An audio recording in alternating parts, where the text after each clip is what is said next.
કરજો ને, આ જે 5 વર્ષનું બાળક હતું દાદાની આંગળીમાંથી સિંહણ લઈ ગયું, ત્યારબાદ કેરાર પ્રત્યાઘાતો પડ્યા, વન મંત્રી મુલાકાત લીધી, આપ પણ આવ્યા છો, વાત કરજો ને શું છે?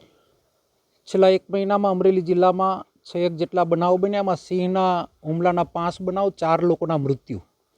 ખૂબ અકલ્પનીય કલ્પના કહી શકાય. ક્યારે આવું સાંભળ્યું નથી કે સિંહ માનવજાત ઉપર હુમલા કરતું હોય. 5 વર્ષના બાળકની દાદાની જે વાત સાંભળી એ પ્રમાણે ગામની વચ્ચેથી સિંહ જ્યારે બાળકને લઈ જતું હોય ત્યારે ખેડૂતોમાં ખૂબ માયુસી છે. પરિવારની અંદર પણ બહુ ઘેરો શોક છે, કારણ કે એના આવનાર પેઢી માટે પ્રશ્નાર્થ ઊભો થઈ ગયો છે. ત્યારે વન ખાતાના મિનિસ્ટર અહીંયા પધાર્યાને આવ્યા, સારી બાબત છે, પણ આવવાથી કંઈ થવાનું નથી. તાત્કાલિક ધોરણે આ બધા મૃત્યુ પામનાર લોકોને 2 કરોડનું વળતર મળે. સિંહ, દીપડા અને રાની પશુઓને જંગલમાં પૂરવામાં આવે. અહીંયાના સરપંચથી લઈ અમારી સાથે પુંજાભાઈ વંશ, ઉનાના માજી ધારાસભ્ય હરદીપભાઈ રોહિલા ભાવનગરથી બધા જે અમે આવ્યા છીએ, ખેડૂતોની વાત પ્રમાણે જો નક્કર પગલાં નહીં ભરાય તો આનું એક માનવ ખેડૂતોનું આંદોલનમાં પણ ફેરવવામાં આવશે. આની ઉપર કોઈ રાજકારણ નથી કરવું, પણ તાત્કાલિક ધોરણે સરકાર પગલાં લે અને તાત્કાલિક ધોરણે આનું વળતર પણ ચૂકવવામાં આવે અને સાથે સાથે નક્કર પગલાં સાથે નક્કર આયોજન થાય.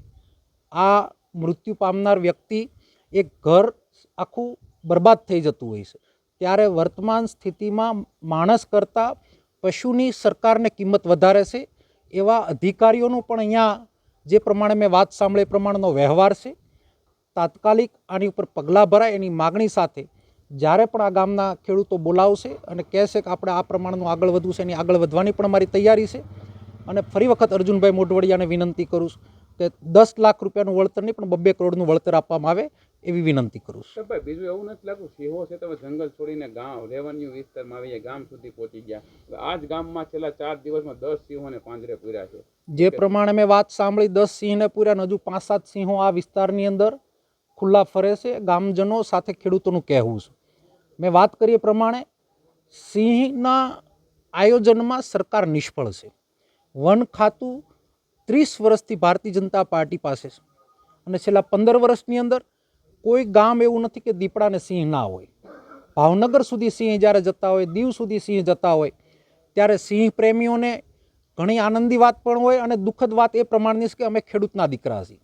ખેતી અમારી નષ્ટ થાય છે. આજે મજૂરો ખેતરમાં જતા અસકાય છે. મજૂરો ખેતર વાવવા માટે કોઈ તૈયાર નથી થતા. ત્યારે અમારી ખેતી નિભાવવા માટે પણ ખૂબ કપરો અમારી માટે પ્રશ્ન ઊભો થયો છે. એટલા માટે હું કહું છું કે જંગલ ખાતા ફરતી કોર્ડન કરે, તાર ફેન્સિંગ કરે, ગામડાની અંદર રખડતા ખૂટિયા હોય, રાની પશુઓ હોય, સિંહ હોય, દીપડા હોય, એને જંગલમાં પૂરે, એના બજેટો ફાળવે. અમે એને આવકારશું અને અમે સપોર્ટ પણ આપશું અને એની અંદર વ્યવસ્થાઓ ઊભી કરે. માનવજાત, ખેડૂત એની ખેતી કરી શકે અને જે પણ સિંહો છે કે જે પણ આ વન્ય પ્રાણીઓ છે એ જંગલમાં રહે, એને રહેવાનો હક જંગલમાં છે. અમારા રેવન્યુમાં રહેવાનો હક નથી. ત્યારે અમને કનડગત પણ ન થાય. અને આની ઉપર મારે બીજું કંઈ કહેવું નથી. ફક્ત એટલું જ કહેવું છે કે માણસની કિંમતનો કોઈ આંક ના હોય, માણસની કિંમતનો કોઈ માપ ના હોય. માણસ જ્યારે ઘરનો મોભી કે વ્યક્તિ છીનવાઈ જતો હોય ત્યારે ખૂબ મોટી દુઃખદ ઘટના હોય છે. ત્યારે આ વન્ય પ્રાણી ઉપર તાત્કાલિક વન ખાતું પગલાં ભરે અને આ મેં કીધું એ પ્રમાણે 2 કરોડનું વળતર આપે.